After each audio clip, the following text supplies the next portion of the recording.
Hello friends, welcome back to my channel Yash Academy.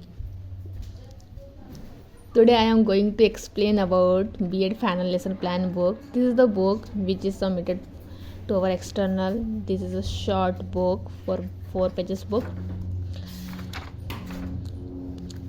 This is example. In this book you have to prepare lesson plan of your method. Which two method you have taken. This example. So today I am also telling how to fill up this book step by step and what's content you may return according to your method. If your method is chemistry, physics, biology, maths, whatever, but today I am telling about English and commerce because it's my method. So today I am telling about these two method and how today also telling about how to fill up this lessons plan accurately without any mistake. So join me. Let's start this. So this is my English methods book which I fill up very accurately and point to points. It's not a fun time, it's taking lots of time to fill up, okay?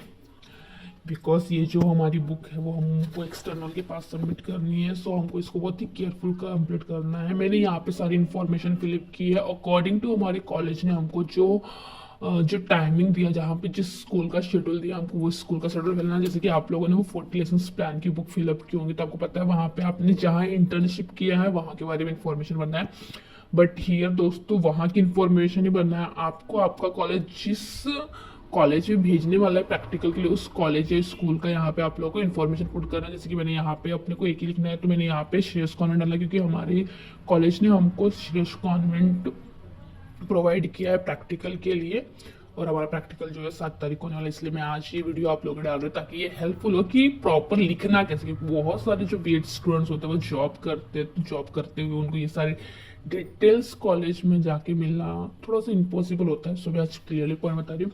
जो first point होता है उसमें introduction होता है. Introduction में कहना ये होता है हमको कि अल्टीमेटली हमको हमारे स्टूडेंट्स से जो है टॉपिक जो भी हमने टॉपिक चूज किया वो टॉपिक निकालना होता है. ओके, तो हम वो टॉपिक कैसे निकालें, तो टॉपिक निकालने का जो तरीका दिया गया है इसमें वो है क्वेश्चन पूछ के. ठीक है, तो हम क्वेश्चन इस तरीके से पूछे और ऐसे क्वेश्चन पूछे जो बहुत ही आसान हो, बच्चे आसान से कर पाए. इस टाइप के क्वेश्चन जैसे मैंने प्रिपेयर किया है.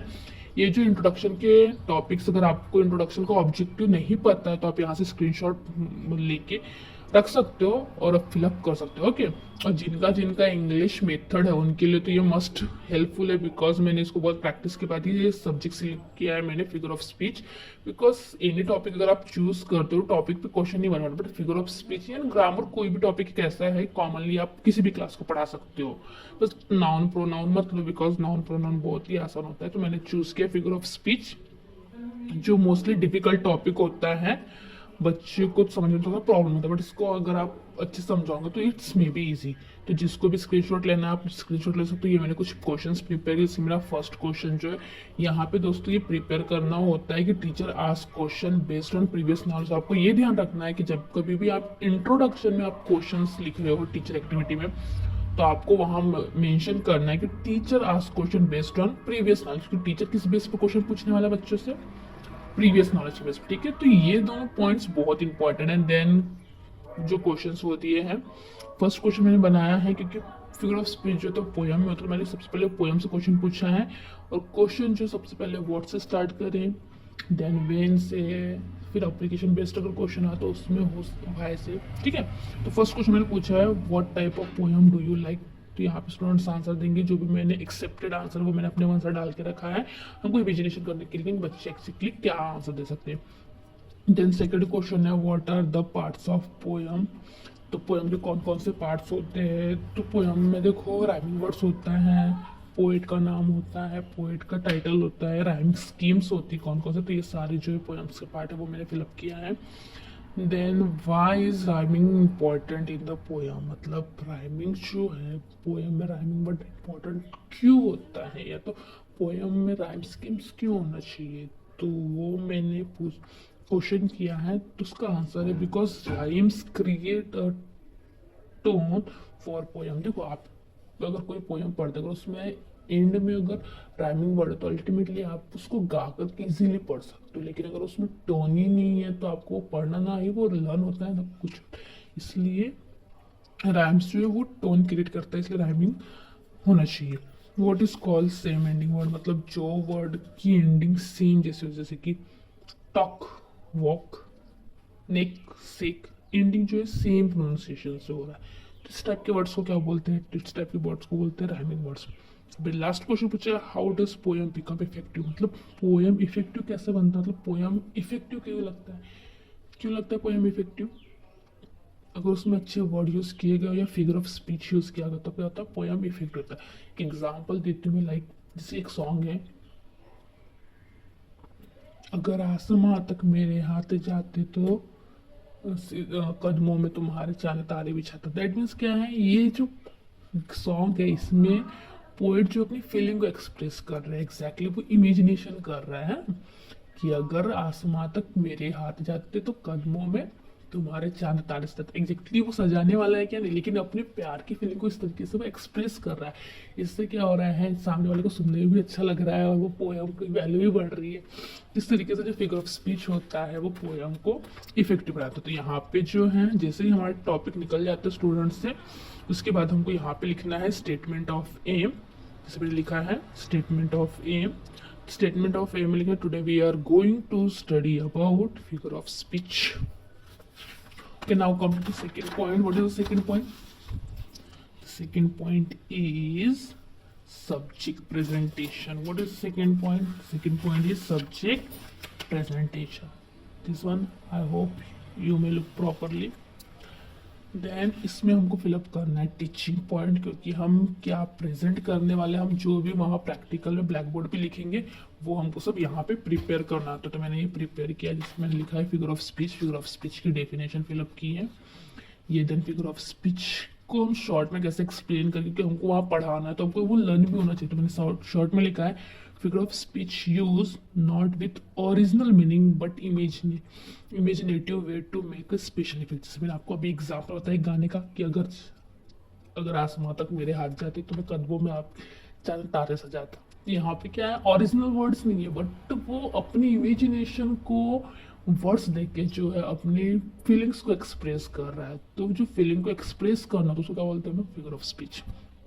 देन मैंने जो बहुत सारे फिगर ऑफ स्पीच है, simile, metaphor, alliteration, repetition, hyperbole, personification, antithesis, idioms, but मैंने यहाँ पे बेसिकली 4 लिए और ये 4 मुझे 15 मिनट्स में कंप्लीट करना है तो मैंने इजीली लिए। Simile, metaphor, alliteration, repetition. मैंने सिमिली का जो है सिमिली का मैंने डेफिनेशन लिया बहुत ही शॉर्ट में, एंड उसके एग्जाम्पल है मैंने 4। इस तरीके से मैंने चारों का डेफिनेशन लिया और उसके एग्जाम्पल के, और साथ में हमको स्टिक करना है कि हमें जिस तरीके से चार्ट बनाना है, जिस तरीके से हम चार्ट बच्चों को सबमिट करने वाले, उस तरीके से चार्ट हमको यहाँ पे स्टिक करना है। तो मैंने ये चार्ट प्रिपेयर किया, उसको मैंने यहाँ पे स्टिक कर दिया है इस तरीके से। नाउ ये ऑब्जेक्टिव है, तो सब्जेक्ट प्रेजेंटेशन में हमको ये ध्यान रखना है कि यहाँ पे जो ऑब्जेक्टिव होता है वो इतना थोड़ा सा डिफिकल्ट है कि हमको यहाँ पे मगअप नहीं करना है, यहाँ पे हमको थोड़ा डिफरेंट लिखना है। यहाँ पे 3 होते हैं, जैसे कि knowledge based objective, application based objective और अंडरस्टैंडिंग। अब नॉलेज बेस्ड में क्या लिखना है, तो नॉलेज बेस्ड में आप जो टॉपिक यहाँ लिख रहे हो उसका टॉपिक यहाँ आना चाहिए। जैसे कि मैंने यहाँ लिखा है फिगर ऑफ स्पीच का मीनिंग, यहाँ लिखूंगी मैं क्या, students tells about figure of speech. हमेशा ध्यान रखना जब कभी भी आप नॉलेज बेस में लिखोगे तो आपको लिखना पड़ेगा टेल्स, ओके। या और अगर आप एक्सप्लेन में लिखोगे तो आपको एक्सप्लेन में हमेशा वो मेंशन करना है कि रीजन, मतलब एप्लीकेशंस के क्वेश्चन जो है यहाँ पे आपके वाई से स्टार्ट होना चाहिए, और एप्लीकेशंस में किसी रीजन, मतलब जो भी आप टॉपिक लेंगे फिगर ऑफ स्पीच क्यों इंपॉर्टेंट, ये रीजन एक्सप्लेन करना है, ओके।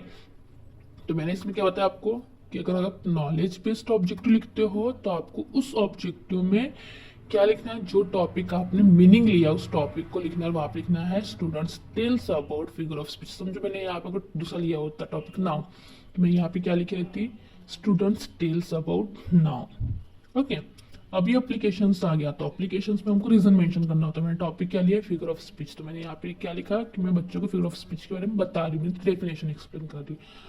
अब यहाँ पे रीजन लिखना है कि फिगर ऑफ स्पीच इंपॉर्टेंट क्यों होता है, यहाँ पे एक्सप्लेन करने की, मतलब जो कोई रीजन होता है हमको यहाँ पे अप्लीकेशंस में रीजन बताना होता है, या तो हम क्यों यूज कर रहे हैं उसका वो बताना होता है। ठीक है, तो मैंने यहाँ लिखा students give reason figure of speech enhance the beauty of writing, मतलब मैंने बच्चों को ये बताया है कि फिगर ऑफ स्पीच कैसे जो है पोएम की ब्यूटी को बढ़ाता है। ठीक है, तो ये मैंने रीजन बताया कि फिगर ऑफ स्पीच क्या करता है, फिगर ऑफ स्पीच जो है पोएम की ब्यूटी को बढ़ाता है अल्टीमेटली। तो क्या करता है, मतलब पोएम की ब्यूटी को बढ़ाता है, तो यहाँ रीजन है। तो इस तरीके से अप्लीकेशन में हमको क्या मेंशन करना होता है, रीजन। अब लास्ट है अंडरस्टैंडिंग। तो अंडरस्टैंडिंग में हमें कभी डिफरेंस बिटवीन लिखना हो या तो डिटेल अगर आप समझो, अगर आप लोगों ने बायोलॉजी सब्जेक्ट मेथड यूज़ किया, ठीक है, तो अगर समझो आपने उसमें बॉडी पार्ट का कोई भी टॉपिक लिया तो आप उस पर लिख सकते हो students explain about this part and their functions. तो यहाँ पे जो भी है, जो आपने टॉपिक समझा उस टॉपिक के बारे में डिटेल एक्सप्लेनेशन लिखना है, या तो फिर डिफरेंस बिटवीन भी लिख सकते हैं आप लोग की ये और वो, जिसके मैंने यहाँ पे लिखा है students explain about difference between alliteration and repetition figure of speech. Okay, तो ये कंप्लीट हो गया। चलते हैं यहाँ, मैंने ये क्वेश्चन प्रिपेयर किया, तो जिस किसी का भी टॉपिक इंग्लिश है वो आप स्क्रीनशॉट मार के रख सकते हो, ये इंग्लिश और उसके क्वेश्चंस के आंसर है ये। So if you are interested you may take screenshots. I think it's happening. Now come to next point, which is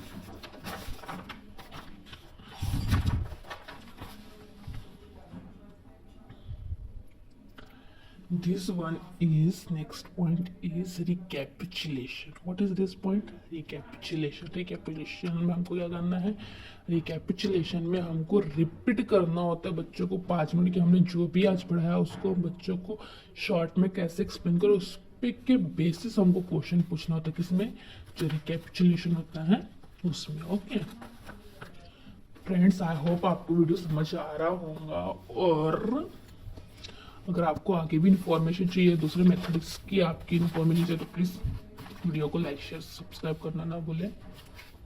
मैं भी आपकी तरह एक स्टूडेंट हूँ, सो फिर हेल्प मी। तो ये जो नेक्स्ट पॉइंट ये है रिकैपिचुलेशन। रिकैपिचुलेशन का जो ऑब्जेक्टिव होता है वो सभी में सेम होता है, तो आप इसका स्क्रीनशॉट मार के रख लो अगर आपको लिखना है तो।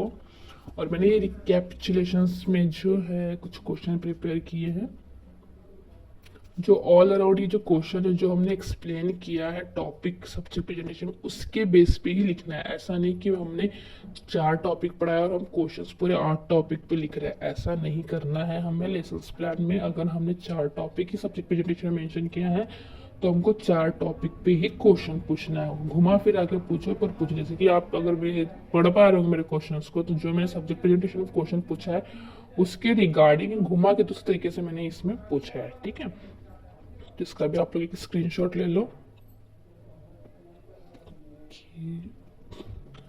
चलो दोस्तों चलते हैं नेक्स्ट पे।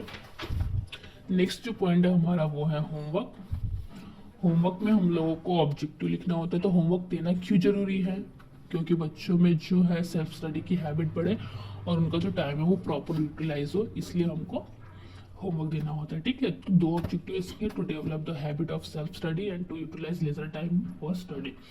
यहाँ पे टीचर्स एक्टिविटी में क्या आएगा, टीचर्स एक्टिविटी में यहाँ पे यही आएगा, teacher right down homework on black board. यहाँ पे कोई भी टीचिंग पॉइंट नहीं है, हमको कुछ भी एक्सप्लेन करना नहीं है, बस हमको जो है जो भी चीज़ हमको होमवर्क लिख देना है, क्योंकि होमवर्क जरूरी लिखना है, जरूरी है लिखना ताकि बच्चों को प्रैक्टिस, बच्चे जो है प्रैक्टिस कर सके, इसलिए।